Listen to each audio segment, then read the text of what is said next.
అదొక ప్రభుత్వ పాఠశాల. కానీ ఒక్కసారి అడుగు పెడితే కార్పొరేట్ స్కూల్లో ఉన్నామనే అనుభూతి కలుగుతుందని విద్యార్థులకు చదువుతో పాటు పరిసరాల పరిశుభ్రతపై అవగాహన కల్పించడంతో స్వచ్ఛ ఏవం హరిత విద్యాలయ ర్యాంకింగ్లో జాతీయ స్థాయిలో 48వ స్థానంలో నిలబెట్టింది. అంతేకాదు రాష్ట్ర స్థాయిలో 4వ ర్యాంకు సాధించిందని పాఠశాల హెచ్ఎం లక్ష్మీనారాయణ సంతోషం వ్యక్తం చేశారు. పెద్దపల్లి జిల్లా పాలకుర్తి మండలం ఎలుకలపల్లి మండల పరిషత్ పాఠశాలలో రాష్ట్రంలో కాకుండా దేశంలోని ప్రభుత్వ పాఠశాలకు ఆదర్శంగా నిలుస్తుంది. విద్యార్థులకు శారీరక పరిశుభ్రత, పచ్చదనం, పర్యావరణ పరిరక్షణపై ఉపాధ్యాయులు ఎప్పటికప్పుడు శిక్షణ ఇస్తున్నట్లు హెచ్ఎం లక్ష్మీనారాయణ తెలిపారు. పొల్యూషన్ రహిత పాఠశాలగా తీర్చిదిద్దేందుకు సోలార్ పవర్ వాడుతున్నట్లు ఆయన చెప్పారు. వంటశాల, తరగతి గదులను పరిశుభ్రంగా ఉంచడంతో పాటు పాఠశాల ఆవరణలో మొక్కలు నాటి సంరక్షించడంలో విద్యార్థులు ఆసక్తి చూపిస్తున్నట్లు ఆయన తెలిపారు. తడి చెత్త, పొడి చెత్తను వేరు చేయడం, చేతులు శుభ్రపరచుకోవడంలో విద్యార్థులకు ఉపాధ్యాయుల సహకారం అభినందనీయమన్నారు. పిల్లలకు పౌష్టికాహారం అందించడంతో పాటు పాఠశాలకు విద్యార్థులు వచ్చి వెళ్లేందుకు ప్రత్యేక ఆటో సౌకర్యం కల్పించినట్లు హెచ్ఎం వివరించారు. పాఠశాలకు గుర్తింపు రావడంతో ఉపాధ్యాయులు, విద్యార్థులతో పాటు పెద్దపల్లి జిల్లా కలెక్టర్ కోయ శ్రీహర్ష సహకారం అందించారన్నారు. గ్రామ ప్రజల సహకారం, విద్యార్థుల సృజనాత్మకతకు ఉపాధ్యాయులు తోడవడంతో ఈ ఘనత సాధించినట్లు హెచ్ఎం లక్ష్మీనారాయణ ఆనందం వ్యక్తం చేశారు.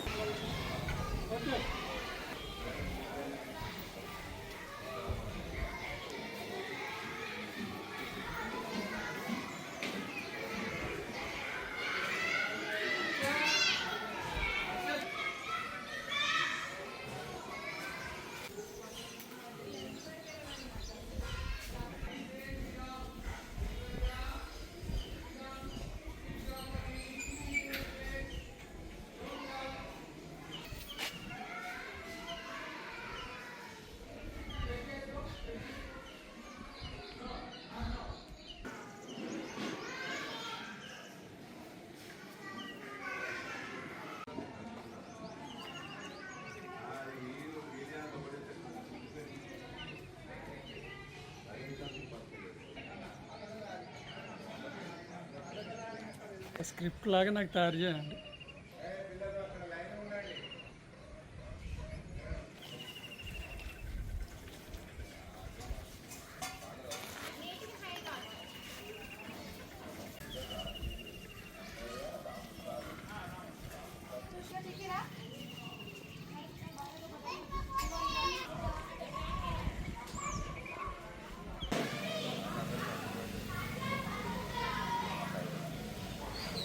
సెంటర్లో ఉండదు తెలుసు సైడ్కి వెళ్ళనా centre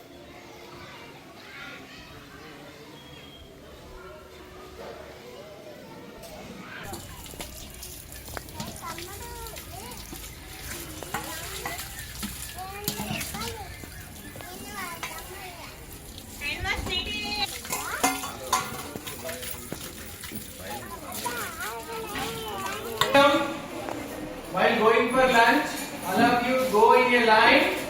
Okay? Yes. Please sit down. Sit down. Go there. Chauhan. Sit down. స్వచ్ఛ విద్యాలయ పురస్కారం భాగంగా దానికి నిర్దేశించిన పారామీటర్స్ ఉన్నాయి కొన్ని. వాటిని కూడా అంటే మేము 10 సంవత్సరాలు కూడా గతంలో మండల స్థాయిలోనూ ప్రథమ బహుమతి, డిస్టిక్లోనూ ప్రథమ బహుమతి సాధించడం జరిగింది. వాటికి ప్రధానంగా toilets, hand wash, clean and green, solar ఇలాంటి పారామీటర్స్ నిర్దేశించడం జరిగింది. వాటిని ప్రతి సంవత్సరం కూడా మేము ఒక్కొక్కటి అమలు చేసుకుంటూ అన్నీ కూడా మా పాఠశాలలో సమకూర్చుకోవడం జరిగింది. క్లీన్ అండ్ గ్రీన్లో భాగంగా తడి చెత్త, పొడి చెత్త, హానికరమైన చెత్త ఇలాంటి వేరు అంశాలను కూడా పిల్లలకు వివరిస్తూ వాటిని వేరు చేయడం నేర్పడం. రెండోది ప్లాస్టిక్ రహిత పాఠశాలగా పిల్లలు ప్లాస్టిక్ ఉపయోగించకుండా స్టీల్ బాటిల్స్ ఉపయోగించడం, తడి చెత్తను ఒక కాంపోస్ట్ పిట్లో అంటే బాక్స్లో వేయడం, పొడి చెత్తను ఒక బాక్స్లో వేయడం, హానికరమైన వేరే బాక్స్లో వేయడం ఇలాంటివి నేర్పించుకుంటూ వాటిని టాయిలెట్స్ని కూడా ఎప్పటికీ నిరంతరం క్లీన్గా ఉంచుకుంటూ ప్రతిరోజు సాయంత్రం క్లీన్గా ఉంచడం, మధ్యాహ్నం పూట వాటర్ వాషింగ్ కూడా చేయించడం జరుగుతుంది. ఈ చెత్త కూడా కాంపోస్ట్ పిట్లు మరియు డస్ట్బిన్లను ఎక్కువ ఉపయోగించు. హ్యాండ్ వాష్ పిల్లలకి ప్రధానంగా మధ్యాహ్న భోజనంలో భాగంగా హ్యాండ్ వాష్ దానిలో ఉన్న భాగాలను కూడా ప్రతి పిల్లవానికి టీచర్స్ అందరూ కూడా చక్కగా లైన్గా తీసుకొచ్చి హ్యాండ్ వాష్ నేర్పడము, మంచి భోజనం కూడా పిల్లలకు కూడా మంచి భోజనాన్ని అందిస్తూ నిరంతరం పర్యవేక్షణ చేయడం జరుగుతుంది. పాఠశాలలో క్లీన్ అండ్ గ్రీన్ విషయంలోకి వచ్చిన వాళ్ళకి చాలా మొక్కలను నాటడం జరిగింది. అనేక రకాలమైన మొక్కలను నాటడం, దాని ద్వారా పచ్చదనం, ఎనర్జీలో భాగంగా సోలార్ కూడా ఫిట్టింగ్ కలెక్టర్ గారు మనకు అదొకటి లేకుండా ఏదో సోలార్లో కూడా ఫిట్ చేయడం జరిగింది.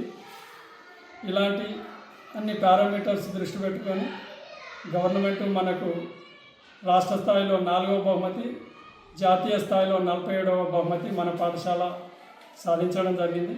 దీనికి ప్రతి ఒక్కరు కూడా అంటే మా టీచర్స్ అందరూ ప్లస్ వంట సిబ్బంది, ఆయా సిబ్బంది, గ్రామ పంచాయతీ సర్పంచ్ గారు, ప్రధానంగా జిల్లా కలెక్టర్ గారు అయితే లాస్ట్ మూమెంట్లో అంటే వారు ఎక్కువ శ్రద్ధ తీసుకొని పాఠశాలకు నిరంతరం ఒక పర్యవేక్షకుని పంపించుకుంటూ చేపించడం జరిగింది.